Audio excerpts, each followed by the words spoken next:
सीताराम सीताराम। जय श्री राम, जय श्री राधे श्याम।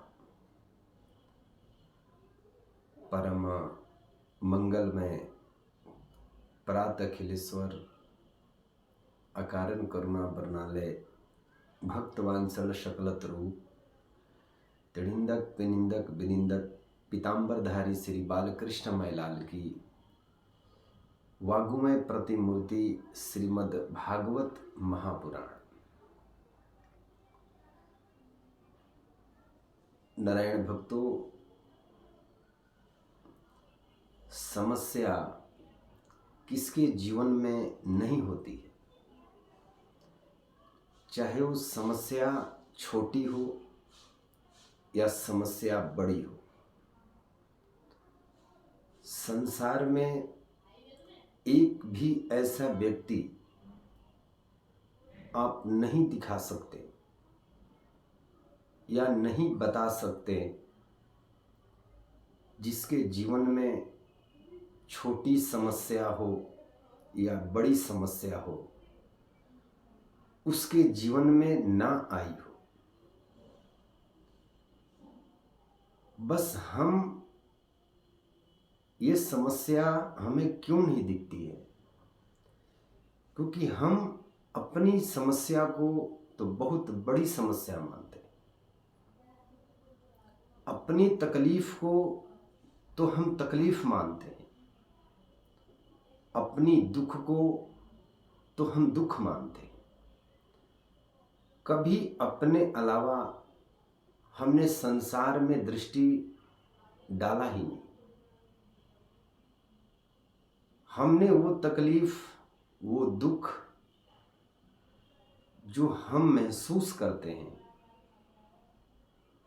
जो पीड़ा हम महसूस करते हैं, वो पीड़ा हम दूसरे में कभी देखते नहीं। और इसी वजह से हमें ये लगता है कि जो समस्या हमारे जीवन में चल रही है, ये बहुत बड़ी समस्या है। और ये समस्या, छोटी समस्या बड़ी क्यों बनती है, इसके पीछे भी बहुत बड़ा रीज़न होता है, बहुत बड़ा कारण होता है। कहते हैं कि जीवन में समय कैसा भी रहे,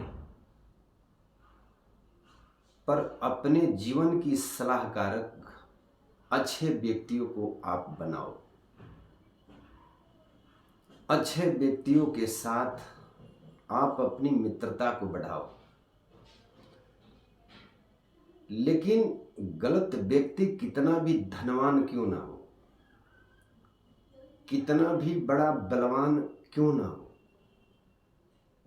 यदि सदा सुखी रहना चाहते हो अपने जीवन में, तो उनकी सलाह कभी मत मानना। कैसे? क्योंकि हमारे शास्त्र इन बातों का प्रमाण देते हैं।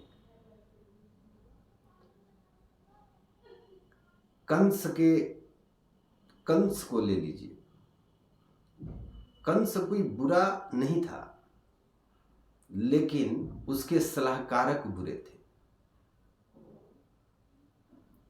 और ये बात मैं क्यों कह रहा हूं, ये शास्त्रों के बल पर मैं आपको बता रहा हूं।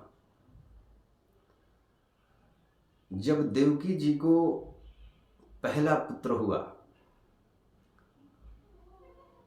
तो अपने कहे वचन के अनुसार वासुदेव जी ने पहला पुत्र को लेकर के कंस के महल में पहुंचते हैं और कंस को अर्पण कर देते हैं कि महाराज, ये लीजिए, मेरा पहला पुत्र है।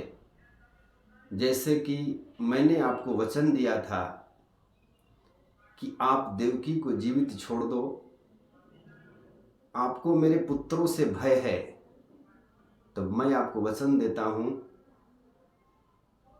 कि जैसे जैसे मेरे पुत्र होंगे, मैं आपको ला करके दे दूंगा।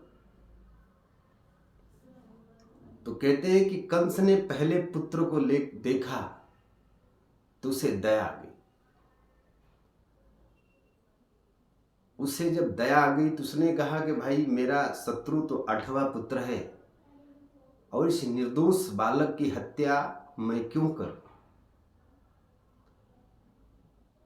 शास्त्र कहते हैं, हमारे महापुरुष कहते हैं कि कंस ने उस पुत्र को वासुदेव जी को सौंप दिया और कहा कि मुझे इससे कोई खतरा नहीं है, मुझे इससे कोई भय नहीं है, मुझे 8वां पुत्र चाहिए।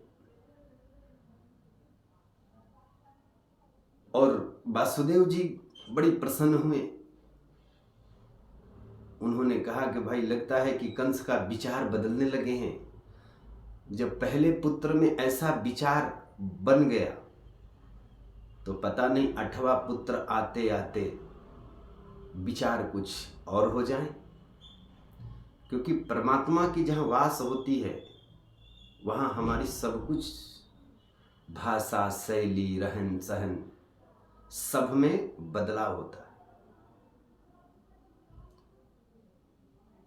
वापस चले गए वासुदेव जी लेकर के, लेकिन कहते हैं कि सलाहकारक बुरे हो तो घूमते घूमते वहां नारद जी पहुंच गए। नारद जी को दंडवत प्रणाम किया। नारद जी ने कहा कि भाई मैंने मूर्ख देखा पर तेरे जैसा कभी मूर्ख नहीं देखा।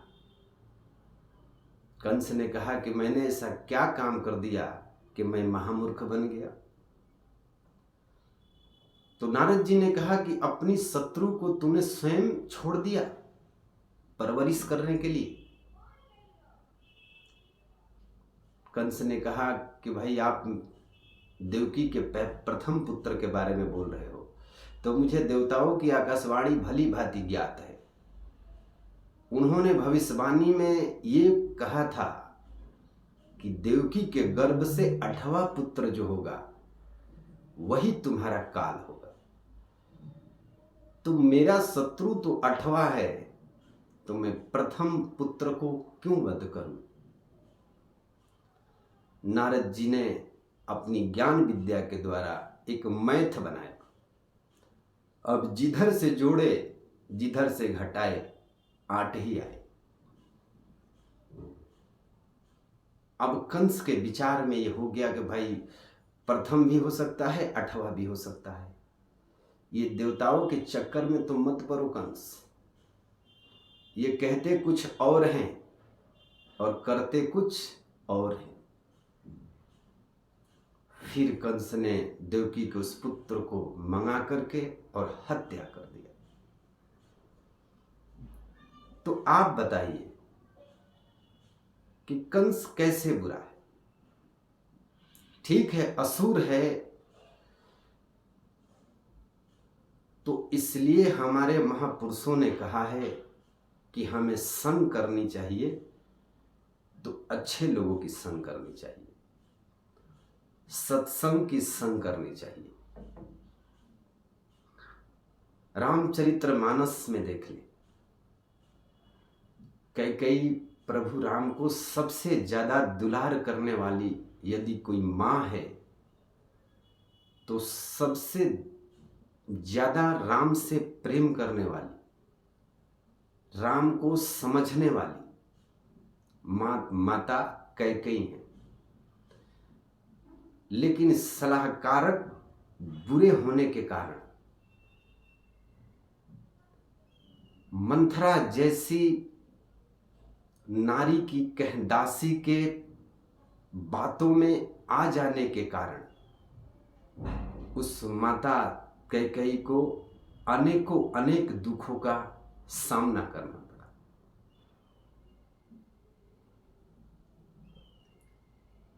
संसार में आप यदि ज्यादा सुखी रहना चाहते हो तो अपनी लूज पॉइंट कभी किसी को नहीं बताना।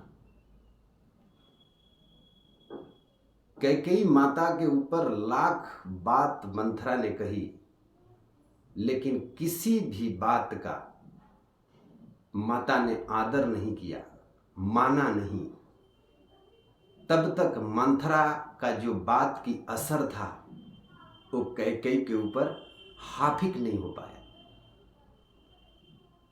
उसके दिमागों में उसके ऊपर वो असर नहीं कर पाया।